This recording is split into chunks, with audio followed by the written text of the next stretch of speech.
They have the hard-hitting analysis. I'm anti-injury, so maybe this won't work out. Kyler's only playing one tight end this week, so that's probably going to help him out a lot. They tell it like it is. That's not what I needed, Grandma Nut. All right, the hipster fantasy player. I don't do anything. Their listeners love them. Found all your charts boring, to be frank. Caitlin was the star of the show. They break down all the statistics. 20 points. That doesn't quite add up. Maybe he had 93. This is the Snick Snack Sports Podcast. Here we... All right, Snickers, help me out. What's going on? Happy Thanksgiving to everyone out there in the United States audience. Welcome to our show this weekend on a special Saturday night episode of the Fantasy Football Podcast. How you doing, Nate? Great. I'm doing great, Nick.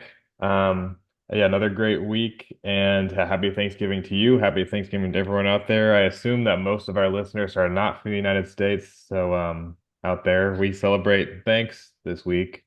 And that's why it was so hard to get in our episode before this, because we were busy visiting family and just celebrating Thanksgiving. I'm here at my in-laws in Florida today, Naples.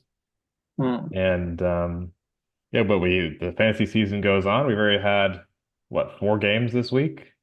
4 games already. 8 teams have already played. No buys this weekend. A lot of games. So a lot of games. We already know a little bit more about the matchups than we usually do, but that kind of makes it interesting.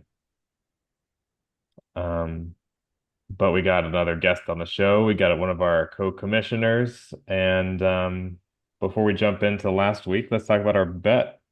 That was the Koopa Puka bet. No, what was it? The Koopa Puka bet.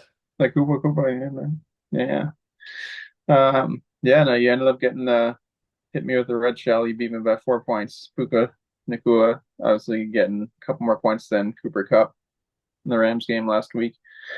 But so it's 9-3 right now. You're up. So I need to come back in a pretty serious way and also get some picks right in the playoff bowl there we have. So I'm excited about my pick this week, though. We're having Jalen Hurts and Lamar Jackson. The Eagles and the Ravens are going up against each other, 4:25 on Sunday.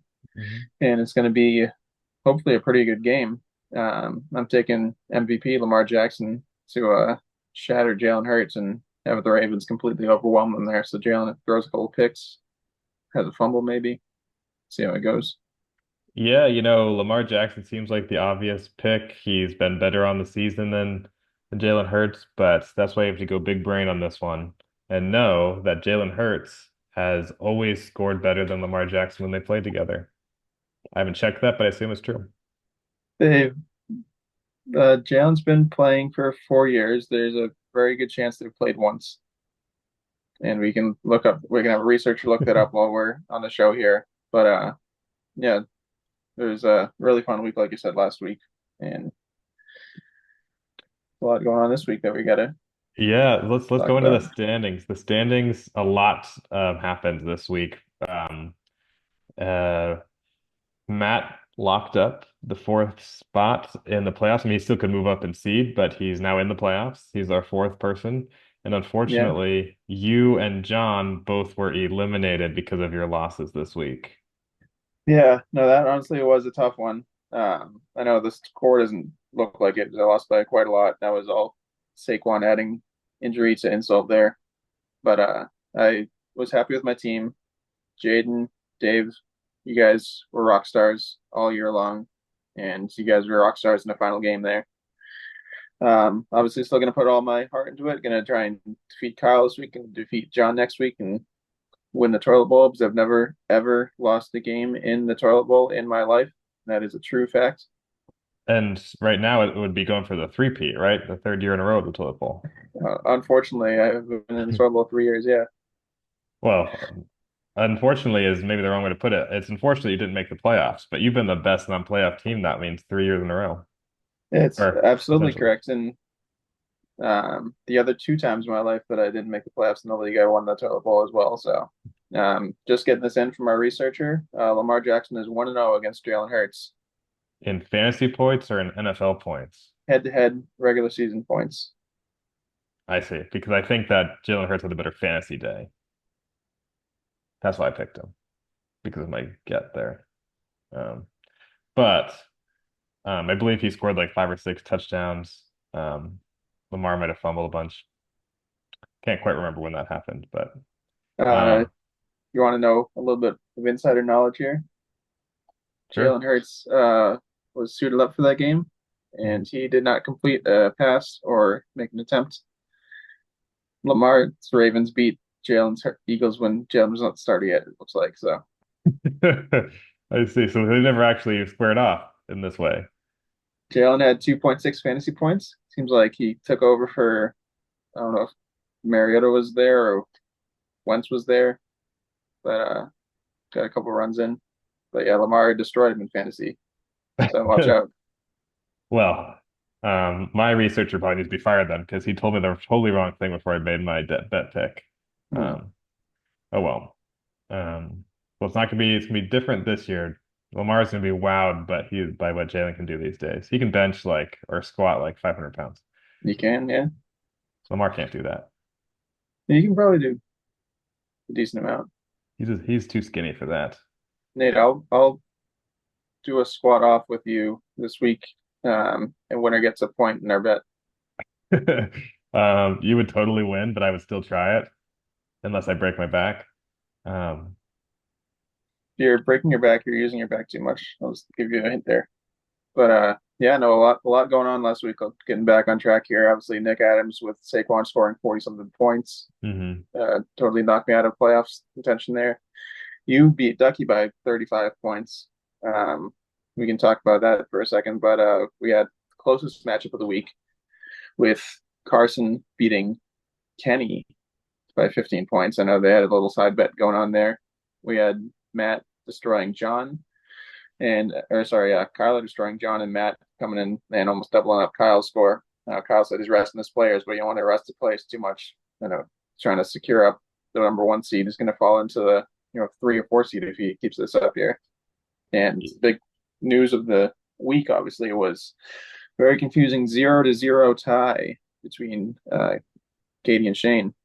What do you think about this kind of behavior? I think that they should both be upset that their teams didn't show up to play, Hmm. unless you think something else is afoot. No, it looks like they wanted this. It seems like they were trying to beat the system.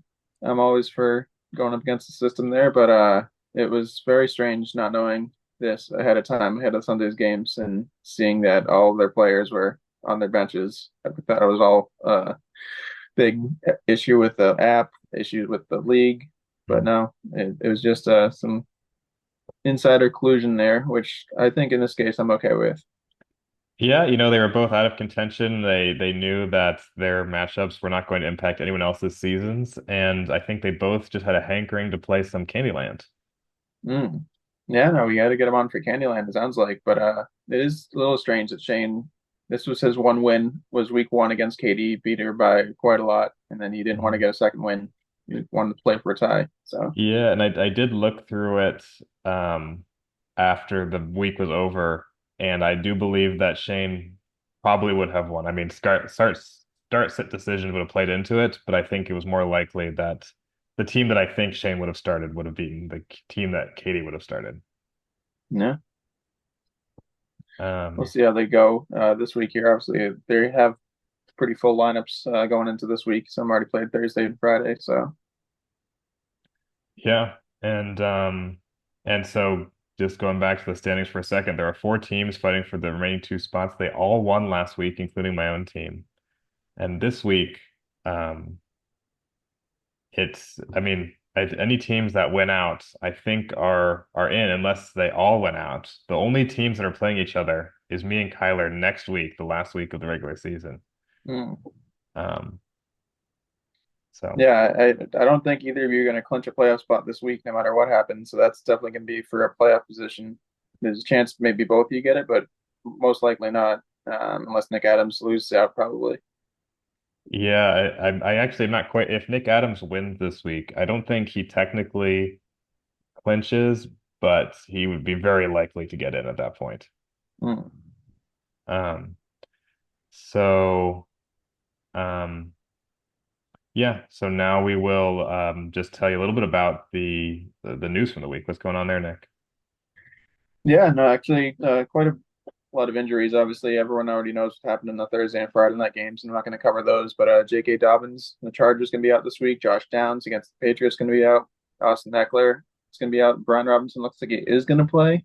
Definitely monitor that if you're a Robinson manager there. But Dalton Kincaid, Cedric Tillman already rolled out. Zamir White still rolled out. I don't know if Kyle's still rocking Dylan LaHobe, but obviously Blankton last week had a 50-yard punt return that did not score a touchdown. Dylan Labe did, but no fantasy points for that, unfortunately. And then Trevor Lawrence looks like he's going to be back, so it might be good Really? for Jacksonville managers there.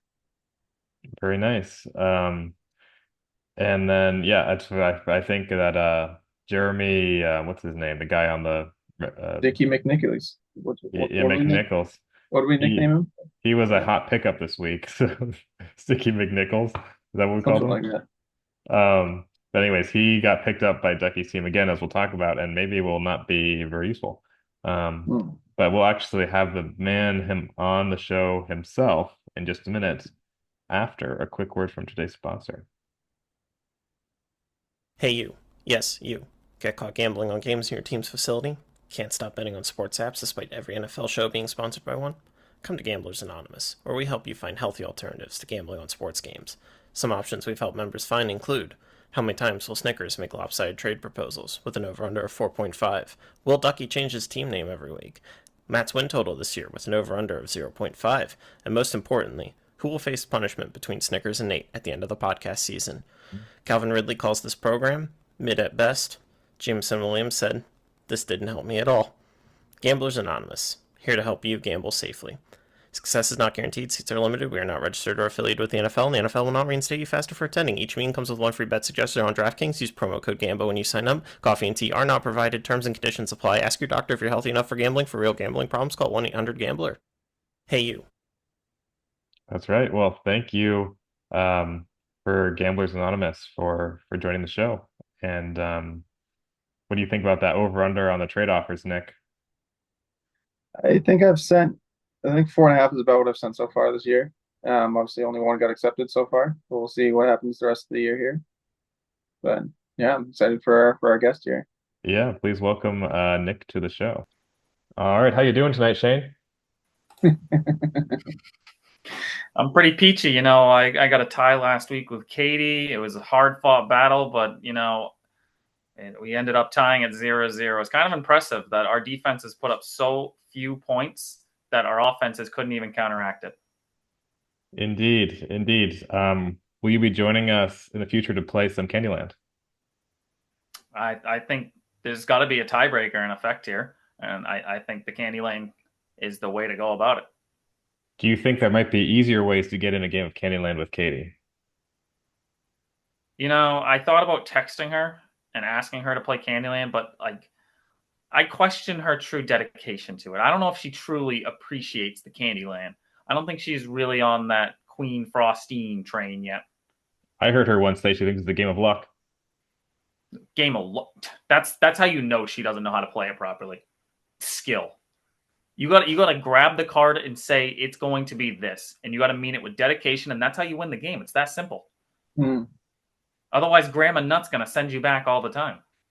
Nate loves Grandma Nut. I think it was Nick Adams. Yeah. Yeah, isn't that on the introduction or whatever? The Grandma Nut. It is.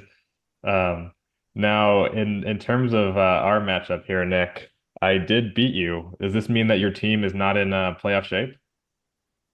Well, it's my fault for adding a New England kicker, so that definitely doesn't help.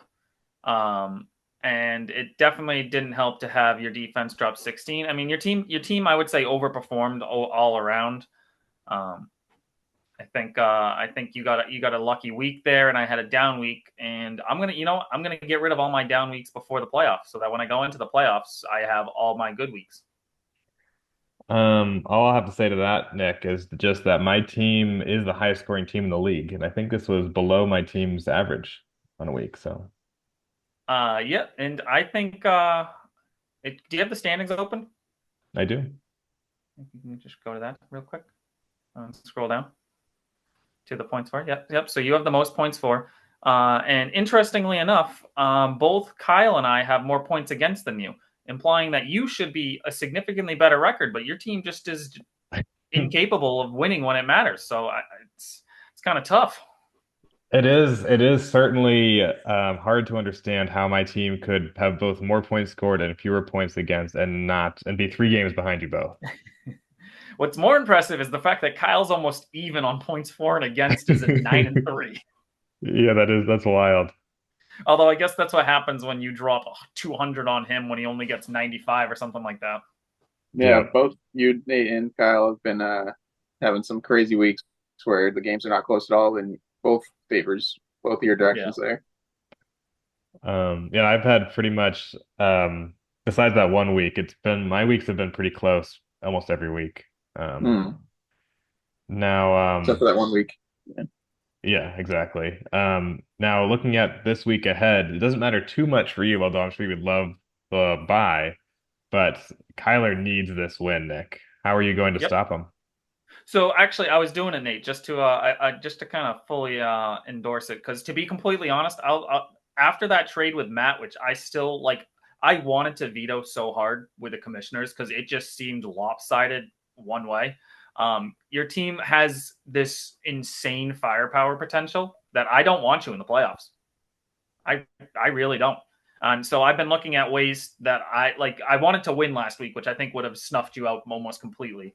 But this week does not matter to Kyler. It's next week. If Kyler beats you, it doesn't matter if he loses this week and you win. He'll have the tiebreaker over you all the same. But his brother might still be fighting for the spot too. His brother is still fighting for the spot. Carson, I think Carson has the overall say in it. If he wins out, I think it doesn't matter what you and him do. But between you and Kyler, if you win next week against Kyler and end even, your points for, unless he has an absolute monstrosity of a week this week, is so far ahead that you would automatically get above him. It does matter that Carson has to lose as well. Well, it's interesting. I think actually if me and Carson both win out and Nick Adams does not win out and he ties with us. You can't both win out because you face Carson next week or Kyler next week. I'm sorry. I mean, if let's say that I beat Kyler. Yeah. And let's say that we end up in a situation where me, Nick Adams, and Carson are all tied at 8-6. Yep. That would actually hugely advantage me because then it would switch from the head-to-head with Carson to the second tier thing because of the 3-way tie. And I would go in ahead of him. Oh, because you guys have all tied? Or you lost to Carson, Carson lost to Nick Adams, and Nick Adams lost to you? I believe so. Oh, okay. I didn't know that was a route in.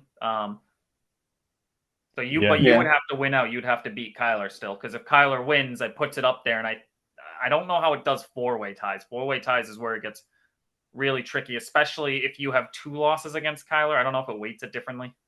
Yeah, well, if I win against Kyler, I still need Nick Adams to lose 1 game in order for me to have a chance against Carson if he wins out. So it's complicated right now. Yeah.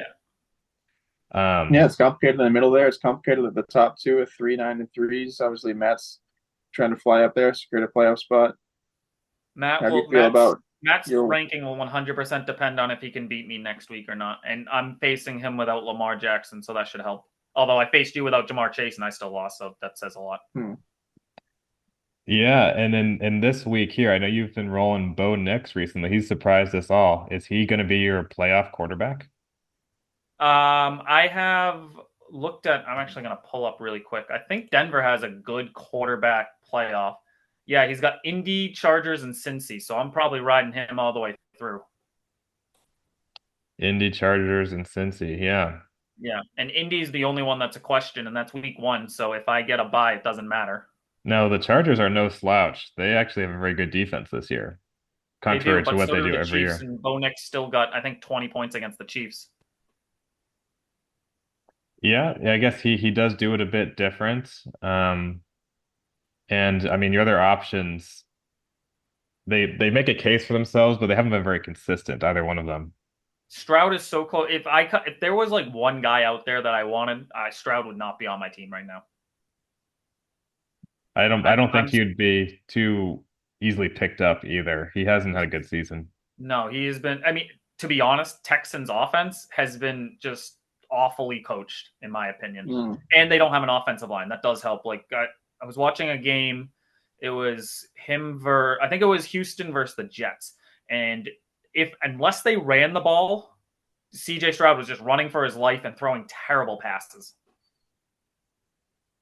which has been made it hard to even play Tank Dell and I'm sure you're in a similar situation with Nico, that it seems to have somewhat of volatility around it. Well, Nico's been injured for a while. Nico has been pretty good since he got back from his injury 2 weeks ago. I think Nico maybe provides a little more stability for CJ.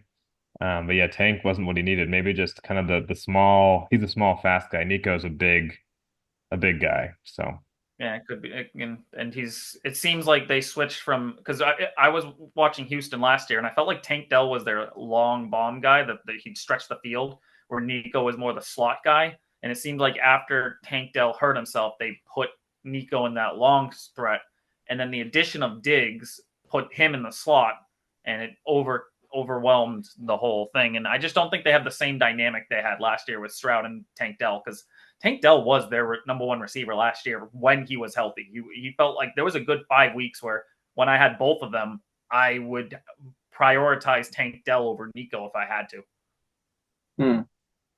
Yeah. I agree. It seemed like the future might have been different at one point. But who do you think wins this one, Snickers? I think it's close, and obviously Kyler's got the lead from the start here from the Thursday, Friday games, but that's only because a couple of Ducky's guys disappointed. If obviously you have Derrick Henry in your flex right now, I'm assuming you did that because Pacheco was playing Friday, but that's going to be a pretty close matchup. If JSN's able to do what he can do, if Cortland Sutton, Najee Harris, Bijan are all kind of overperforming this season, it's gonna be close, but I think Ducky might be able to pull this one out. You got the talent. We can see here that JSN had 3 good weeks in a row. So yeah, he's on fire. He's that X factor on the team that I'm a little worried about. I don't think Najee is going to do.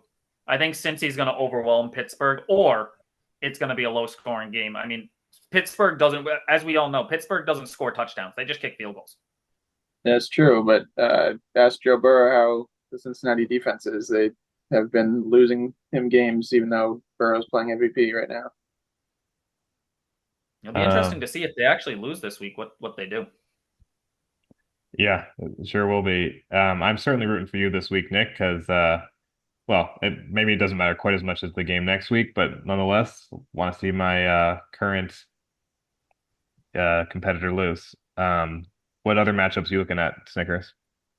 Yeah, looking at the other ones with big playoff implications, Carson against Katie. Carson's currently down 30 points from the Thursday, Friday games, but it's because half of Katie's team's already played.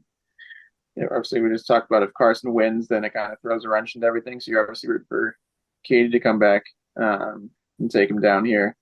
Katie's put her team back in. Mm-hmm. And the Niners haven't played. It's really the matchup for Carson is he has 3 Niners right in the team there that are going to come through or not come through. Sunday night in Buffalo, they're projecting more than 2 feet of snow right now. They've already sent out the helpers to get everyone to come and shovel out the stadium. I'm really excited for Sunday Night Football. That's not good for Josh Allen, of course. I love the snow football. I'm ready for it. Josh Allen versus Brock Purdy. Katie has 1 person in the game, and Carson has 3. Oh, good point. It's going to go there. Good point. Oh, he's got a lot of receivers. Yeah, he has Kittle. Tight ends can probably do something. Debo's a running back, right? So we'll see exactly how it goes. It's going to be very interesting to watch that game. I agree. That was a factor I had not thought about until you mentioned that. That's a great point. Now, Devonta Adams also will be a big factor in this game. I haven't followed the news too much over the holiday weekend here, but is Aaron Rodgers playing this week? And there's rumors he might not be. Why? I think he is playing. That he's definitely sounds like not coming back to the Jets. Despite what he says, there's a lot of rumors out there that if he's going to play next year, that he's probably not going to be playing for New York Jets anymore. Who's Obviously going to sign him? everybody. But like he took a Jets team that was what, like was like a quarterback away from being contenders and somehow made them worse. It's hilarious looking at the Zach Wilson comparisons because Zach Wilson has won more games to this point last year, and Zach Wilson last year was historically the worst ever. Yeah. So what did they end last year? Didn't they end like 5 and like I think they had 12 or 5 something like wins. that? Yeah. Yeah, and their team is, if anything, seems better this year. I mean, Devontae's on it. Their defense is not as good as it was last year. Their offense is about the same as it was last year with higher expectations, lower results. It's kind of that thing. But yeah, I think it's gonna be a really close one. What do you think, Duck, about the outcome of the game? Of this matchup? Of Carson versus Katie, yeah. Oh yeah. I very much don't like a lot. So I mean, I don't think ETN's gonna score 10. I think Houston puts that game out of reach of them pretty quickly. Debo, I have him on my drunk team every year. Every time I go into the week, I'm like, oh, he's going to score 15 points, and then he scores like 4. Mm-hmm. Terry McLaurin, I think, actually will overperform. But I'm again, like as I said earlier, I don't want Nate in the playoffs, so I'm all in on Carson. Carson wins out here, and Nick Adams wins out. It doesn't really matter. Yeah, I'm obviously very much rooting against Carson this week, but so I'm rooting for snow football, it turns out. Snow football is awesome. And then I also wanted to highlight the matchup between mid-tier Nick and Kenny, of course. Now we'll be doing our best to get one of them on the show next week to discuss what happened here and what, I know, some bets are being rumored, maybe some shots. Who knows? Maybe chugging a whole 6-pack. I heard that I heard it was a whole handle. I heard that too. Not from a reliable source, but I heard it from a reliable source. wow. Okay.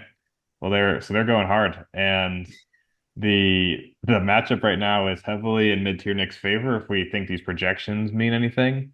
Mostly because Brock Bowers had such a good game, but this really has, with so many players left to play, this has plenty of wiggle room.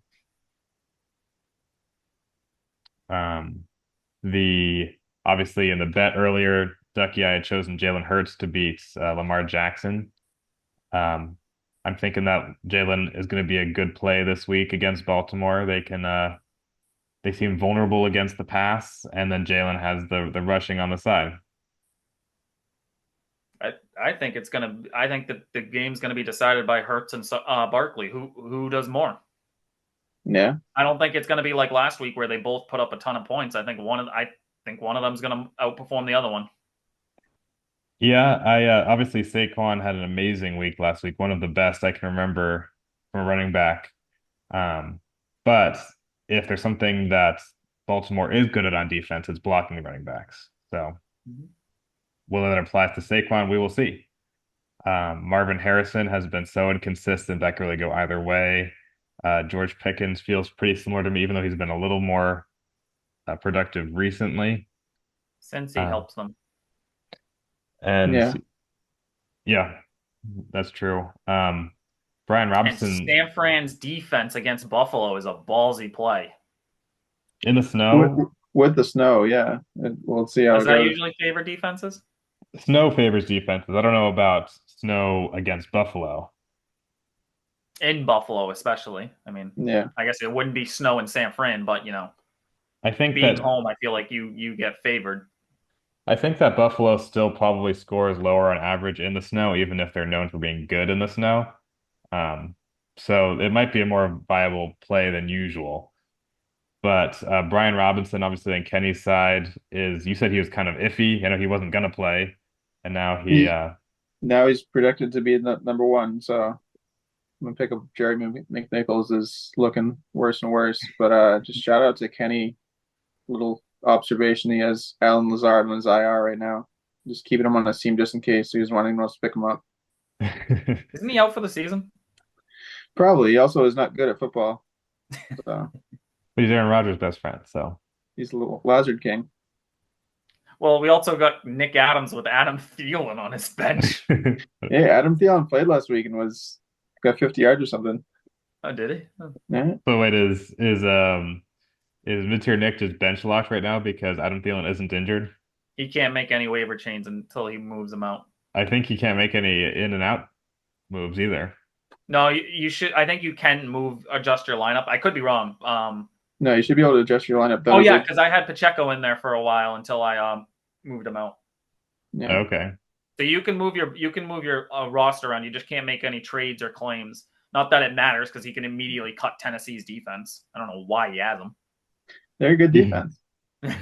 Sure, but as far as backup defenses, I guess for weeks like this when you're playing Buffalo, actually, yeah, but Washington's not exactly a better defense of play. I feel like at any moment you have what's his I can't think of his name right now. Jaden Daniels. Jaden Daniels could just drop 300 yards, 100 rushing yards, and like 4 touchdowns on you. Yeah. So this is another one. Ultimately, hoping mid-tier Nick will lose. Be great for. So who lost this matchup last round? Do you guys remember? It was mid-tier Nick. Adams. Yeah, Nick Adams lost to Ken. Because that's why he drank on the show. Yeah. So we've got. I kind of. Both scenarios would be funny to me, to be honest. I just like seeing either of them lose and do this to each other. But for league purposes, I would like Nick to lose again. No. I need Kenny to lose. Get him out of that. Get him out of that top 3 spot. Well, there you go. Yeah, we have very different interests here, of course. And yeah, let's look at just briefly at the offers report. The biggest offer was one that may be a bit moot. Yeah, no, picking up like I said, Jerry McNichols for $15. I really wanted him. Obviously, early in the week, it looked like Austin Eckler and Robinson weren't going to play at all. So McNichols, having already scored a couple touchdowns this year, I really wanted to get him on my team here.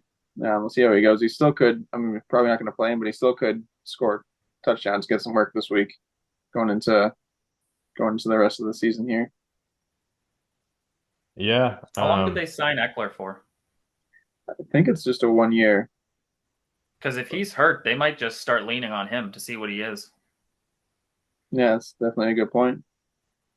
Yeah, so it I could picked up be. Tank. It could be that Jeremy still gets some play because of the Eckler injury. I think it's one his second or third concussion of the year, so that's obviously very concerning for his longevity in the league, especially as an older player. Westbrook and Kine also had a little bit of a bid off between the two of you guys. Yeah, I picked him up last week, cut him because I wasn't going to play him, and then immediately regretted it. Yeah, it might be some opportunity for you to get him back if you want to trade for him. But yeah, he scored like 6 touchdowns in 8 weeks. He's including a 90-yard touchdown like 2 weeks ago. So that's why I want him, just to have him on the team, make sure no one else kills me with him, kind of thing.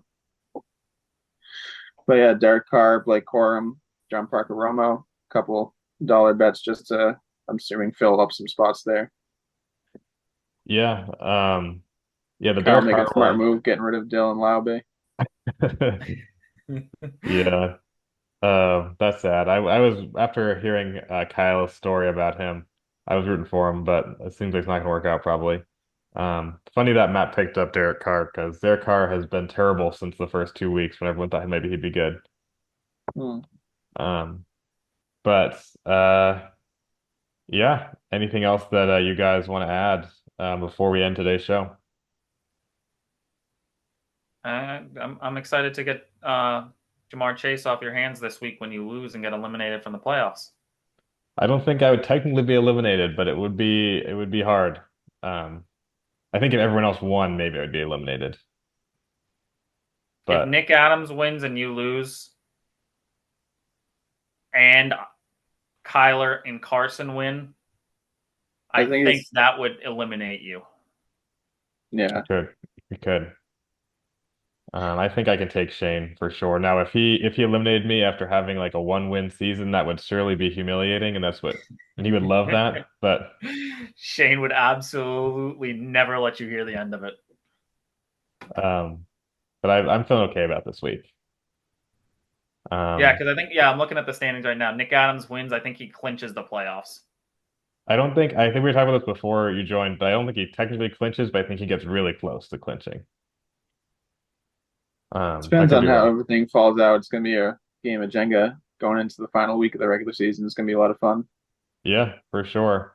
And so, yeah, thanks for joining us this week, Nick. Always a pleasure. Thanks for everyone who tuned in on a especially late episode, and we'll see you all next week. Don't forget, Nate smells good.